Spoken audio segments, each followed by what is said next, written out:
শিশুদেরকে মেরেছে, ওরা তো জান্নাতি হয়ে গেছে। একজন বাপের 5 জন শিশু মারা গেছে, তিনি মিষ্টি বিতরণ করছেন। লোকেরা বলছে, why you distributing the sweets? তুমি কেন মিষ্টি বিতরণ করছো? তিনি বলছেন, আমার 5টা সন্তানই জান্নাতি হয়ে গেছে।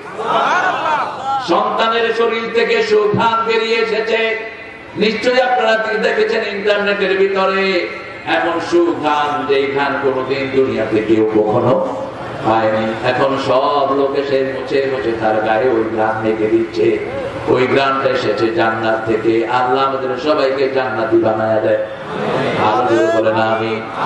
আপনার বাচ্চারাও নামাজি হয়ে যাবে। আমরা বললাম আল্লাহ কোন থেকে কোন পর্যন্ত নামাজ পড়বো সেটাও কোরআন শরীফে আছে না নাই? বনি ইসরাইলে আল্লাহ বলছেন, আকিমিস সালাতা লিদুলুকিশ শামসি ইলা গাসাকিল লাইলি ওয়া কুরআনাল ফাজর ইন্না কুরআনাল ফাজরি কানা মাশহুদা। সূর্য উদয় থেকে নিয়ে অস্ত যাওয়ার কিয়দাংশ পর্যন্ত, অস্ত যাওয়ার পর কিয়দাংশ পর্যন্ত তোমরা নামাজ কায়েম করো, ফজরের কোরআন পড়ো। ফজরের কোরআন তোমাদের জন্য সাক্ষী হয়ে যাবে। তাদের সাথে যারা কথা বলে তাদের ওই চোখকে আগুন দিয়ে জ্বালিয়ে দিবেন। কে দিবেন? ইমাম বুখারী আদাবুল মুফরাদের ভিতরে হাদিস এনেছেন, 9 নম্বর সবচেয়ে বড় কবিরা গুনাহ হলো পিতামাতাকে কষ্ট দিয়ে যারা পিতামাতার চোখে পানি আনা। এরকম সন্তান আছে না নাই? খবরদার, পিতামাতার সাথে বেয়াদবি নবীর সাথে বেয়াদবির সমান।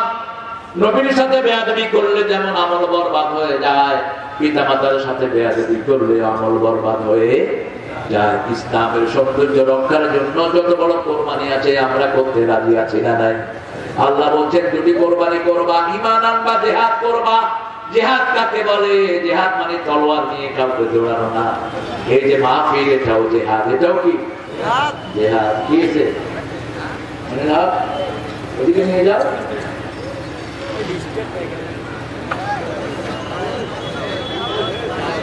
আমরা নামাজ পড়বো, যদিও আমাদের সব ক্ষতি হয়। নামাজ পড়বেন তো?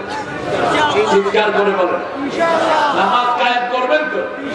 আপনি নামাজ পড়ার কথা কোথাও নাই। কায়েম, কায়েম মানে আপনি পড়েছেন কিনা, আপনার বিবি পড়েছে কিনা, আপনার ছেলে মেয়ে পড়েছে কিনা। বাপ খবর নিবে সন্তানের, ঠিক না ঠিক? মা খবর নিবে মেয়ের, কারণ মেয়ের নামাজের ভিতরে মায়ের নামাজের সাথে মিল আছে না নাই? আর ছেলের নামাজের সাথে বাপের মিল আছে, বাপ ছেলের খবর নিবে। সেজন্য আমার আল্লাহ বলছেন, ইন্নামা ইয়া'মুরু মাসাজিদাল্লাহি মান আমানা বিল্লাহি ওয়াল ইয়াউমিল আখির ওয়া আকামাস সালাত ওয়া আতাজ যাকাত ওয়া লাম ইয়াখশা ইল্লাল্লাহ। যারা মসজিদে যায় আল্লাহ ছাড়া তাদের হৃদয়ে কারো ভয় নাই। আমরা দুনিয়ার কাউকে ভয় করি না। আমার নবী বলেছেন, সারা দুনিয়ার মুসলমান একটা শরীর। কয়টা? একটা শরীর। তাদেরকে যদি কেউ আঘাত করে, যেমন ফিলিস্তিনে আমার ভাইকে আঘাত করলে যদি আপনার মনে আঘাত না লাগে, বুঝতে হবে আপনার হৃদয়ে ঈমান নাই। আমরা বললাম ঈমান কেমনে থাকে? রাসূল বলছেন, মুসলিম শরীফের বর্ণনা, মান রাআ মিনকুম মুনকারান ফালিয়ুগাইয়িরহু বিয়াদিহি। তোমাদের মধ্যে যে ইসলাম বিরোধী কোন কার্যকলাপ দেখবে, তার প্রথম দায়িত্ব হবে তার ক্ষমতা দিয়ে এটা পরিবর্তন করে দাও। যদি সেটা না পারে মুখ দিয়ে প্রতিবাদ করো, যদি সেটা না পারে তুমি মনে মনে পরিকল্পনা নাও কিভাবে এটাকে পরিবর্তন করা যায়। যেমন আমরা এখন চিন্তা করছি আমাদের সন্তানগুলো যেন ইমানদার হয়, দিনদার হয়। এই জন্য প্রত্যেক সন্তানকে আমরা মাদ্রাসায় অথবা স্কুলে ব্যবস্থা করে ঢুকিয়ে দিব। শুরুতেই তারা কোরআন পড়বে। কি পড়বে? একটা দুঃখের কথা আপনাদেরকে বলছি, গাইবান্ধাতে আমি একটা প্রোগ্রামে গিয়েছি। একটা ছেলেকে জিজ্ঞেস করেছে, এই ছেলে শুনো আমাদের নবীর নাম কি? ছেলে বলেছে, আমাদের নবীর নাম হলো হোসেন মোহাম্মদ এরশাদ। বললাম, তুমি কোন ক্লাসে পড়ো? বলছে 5 এ পড়ি। কোথায়? ব্র্যাকের স্কুলে। এসব স্কুল বন্ধ হওয়া উচিত।